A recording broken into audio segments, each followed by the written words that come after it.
dans cette vidéo, je vous propose de déterminer le module et un argument du quotient racine de 2 facteur de 1 plus i sur racine de 3 sur 2 moins i sur 2. On pourrait être tenté, pour déterminer le module et un argument de ce nombre complexe, de commencer par l'écrire sous forme algébrique. Ça ne serait pas très habile ici, parce que on va pouvoir beaucoup plus facilement traiter le numérateur et le dénominateur séparément, et ensuite, en utilisant les règles de calcul sur les modules et sur les arguments, on en déduira facilement le module et un argument du quotient. Alors, je vous propose donc de commencer par traiter le numérateur, c'est-à-dire par traiter le nombre complexe racine de 2 facteur de 1 plus i.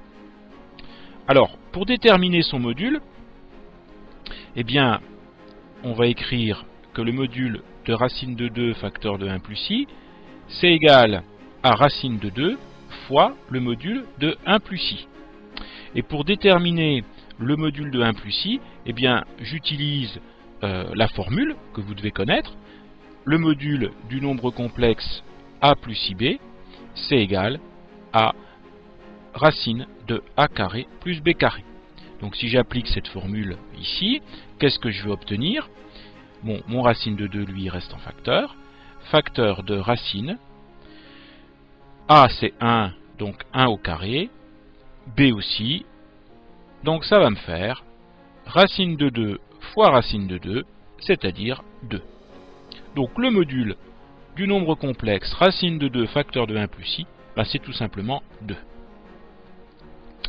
Pour déterminer un argument de ce nombre complexe, eh bien, je peux utiliser les relations cosinus θ égale partie réelle du nombre complexe sur module, ce qui me donne donc ici racine de 2 sur 2, sinus θ égale partie imaginaire du nombre complexe, c'est également racine de 2 sur 2 sur le module 2. Je recherche donc maintenant une mesure θ, une mesure d'angle θ, telle que le cosinus est égal à racine de 2 sur 2 et le sinus est égal à racine de 2 sur 2. Alors, ça vous devez connaître par cœur, hein, ces cosinus et ces sinus, ça correspond à un angle de mesure pi sur 4. Donc un argument de racine de 2 facteur de 1 plus i, c'est égal à pi sur 4. Donc voilà pour le nombre complexe qui figurait au numérateur. Donc maintenant on va s'intéresser au nombre complexe qui figure au dénominateur, à savoir racine de 3 sur 2 moins i sur 2. Alors, pour déterminer son module, je procède comme tout à l'heure, en utilisant la formule. Donc le module de racine de 3 sur 2 moins i sur 2, c'est égal à la racine carrée de racine de 3 sur 2 au carré, je prends le carré de la partie réelle, plus le carré de la partie imaginaire, ici la partie imaginaire c'est moins 1/2, donc le tout au carré. J'effectue sous la racine carrée. Alors ici, quand j'élève au carré, ça me donne 3 quarts. Ici, quand j'élève au carré, ça me donne 1 quart. Donc finalement, ça me fait racine de 4 sur 4. Eh bien, c'est égal à 1. Donc le module de racine de 3 sur 2 moins i sur 2, c'est tout simplement 1. Ça signifie que pour le cosinus et le sinus d'un argument de ce nombre complexe, eh bien, qu'est-ce que j'ai? Je vais avoir cosinus θ qui devrait être égal tout simplement à la partie réelle, puisque c'est un nombre complexe de module 1. Sinon, il ne faudrait pas oublier de diviser par le module. Et puis le sinus sera exactement égal à la partie imaginaire, c'est-à-dire moins 1/2. Alors ça, cosinus, sinus, les racines de 3 sur 2, moins 1/2, c'est des angles du style pi sur 3, pi sur 6. Donc là, on n'est peut-être pas très sûr du résultat. Donc le plus prudent, c'est de faire un petit cercle trigonométrique pour voir ce qui se passe. Alors, un cercle trigonométrique. On va regarder. Cosinus θ égale racine de 3 sur 2. Donc le cosinus θ, il va être par là. Sinus θ égale moins 1/2. Donc le moins 1/2, c'est exactement ici au milieu. Donc si je trace, j'obtiens eh bien, un angle de moins pi sur 6. Donc, qu'est-ce que je peux en déduire? Eh bien, qu'un argument du nombre complexe de départ, donc là, le nombre complexe de départ, c'était racine de 3 sur 2 moins i sur 2, eh bien, un argument de ce nombre complexe, c'est égal à moins pi sur 6.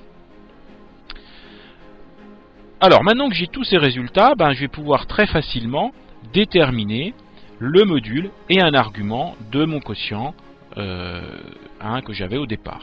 Donc, au départ, on avait racine de 2, facteur de 1 plus i, sur racine de 3 sur 2, moins i sur 2.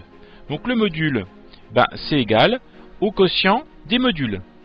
C'est-à-dire, ça va être égal au module de racine de 2, facteur de 1 plus i, sur le module de racine de 3 sur 2, moins i sur 2. Alors, qu'est-ce que j'ai vu juste avant? Que le module de racine de 2, facteur de 1 plus i, c'était 2, et puis que le module de racine de 3 sur 2, moins i sur 2, c'était 1.